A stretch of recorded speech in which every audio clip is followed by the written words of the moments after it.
যদি তুই মামলা না করিস তাহলে তোর এখান থেকে বাড়ি উচ্ছেদ করে দেবো। বিপুল চৌকিদারের নামে যদি তুমি মামলা না করো সেটা আমি বাড়ি ঘর সম্পূর্ণ তোমাকে তুলে দেবো। আমি এখানে আসি মামলা করিনি, আমাকে জোর ভুল করি আমাকে মামলা করাইলো। আমার কোনো অভিযোগ নাই। লালমনিরহাটের হাতীবান্ধা উপজেলার গড্ডিমারি ইউনিয়ন পরিষদের গ্রাম পুলিশ বিপুল চন্দ্র ওই ইউনিয়নের এক নারীকে কথিত ধর্ষণের চেষ্টার অভিযোগে শনিবার রাতে স্থানীয় লোকজন তাকে আটক করে পুলিশে দেয়।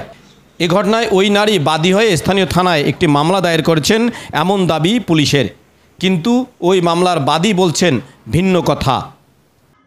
সেদিন আমার গেটের মধ্যে আসি, নুননবী ছেলেটা ডাক দেয়। আমি ডাক দেওয়ার পর আমি আমার মেয়ে সহ আমরা গেট খুলি দেই। গেট খুলি দিয়ে দেখি যে নুননবী আর ওই আনোয়ার ছেলেটা ভাইয়েক নিয়ে আসছে। ভাইয়েক নিয়ে আসিয়া আমাদের বাড়িতে নাকি আমরা পান খাইবে, যে ওই বিপুল ভাই সহ নিয়ে আমরা দুজন আমাদের বাড়ি ঢুকলো। ঢোকার পর আমি বসতে দিলাম। বসার পর দেখি যে মোটর সাইকেল, আমার বাড়ির আশেপাশে লোক লোক ভরি গেল। গেট ধরো মনে কর গেট দুইটা, আমার বাড়ির দুইটা গেট দুইটা লাগিয়ে দিল। লাগিয়ে দিয়ে মনে করো যে মোটর সাইকেলের মধ্যে অনেকগুলো নেতা খেতা আসলো, সাংবাদিক সবাইগুলো একসাথে আসিয়া তাকে ঘেরাও করে ধরলো। ধরার পর আমাকে অনেক হুমকি দিল যে বিপুল চৌকিদারের নামে যদি তুমি মামলা না করো তাইলে তোমার এখানে থাকা খুব হয়ে যাবে, আমি বাড়ি ঘর সম্পূর্ণ তোমাকে তুলে দেবো, তোমার সমাজের চোখে আমি সব করব। তারপর আমি কইলাম যে না, তার সাথে তো আমার কিছুই হয় না, তোমাকে এটা কাজ করতেই হবে, তুমি যদি না করো তোমার এখানে থাকা চলবে না। তো আমাকে ওনারা নিয়ে আসছে যে বিপুল চৌকিদারের নামে মামলা করতে হবে আমাকে, নাতেন আমার ওই বাড়িতে থাকতে দিবে না।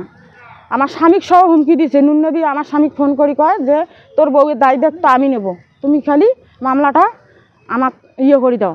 আমি এখানে আসি মামলা করিনি, আমাকে জোর ভুল করি আমাকে মামলা করাইলো।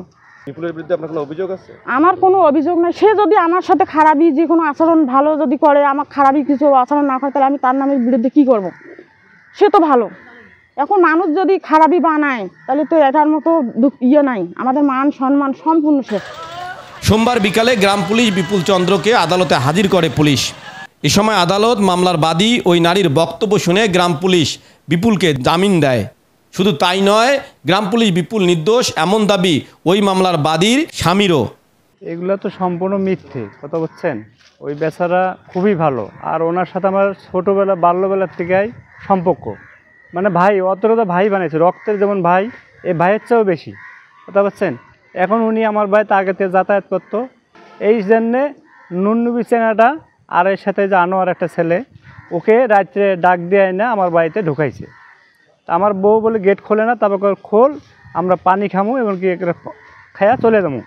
হ্যাঁ, এই বাড়িতে ঢুকাই দিয়ে লোকজন জড়ায়া এই মিথ্যা করে এখন আর কি আমাদেরকে দিয়ে জোর জমর করে বাড়িতে হুমকি দিছে, যদি তুই মামলা না করিস তাহলে তোর এখান থেকে বাড়ি উচ্ছেদ করে দেবো। এবং কি এবার আমারও হুমকি দিছে, তুই যদি মামলাটা না করিস তোর বউক দিয়ে, তাহলে তোর আমি সম্পূর্ণ শেষ করে দেবো। হাতীবান্ধা থানা পুলিশ জানায়, বাদীর অভিযোগের আলোকে মামলা নেওয়া হয়েছে। আমরা পুরো ঘটনা তদন্ত করে পরবর্তী আইনি ব্যবস্থা নেব। এলনুচ অনলাইন, লালমনিরহাট।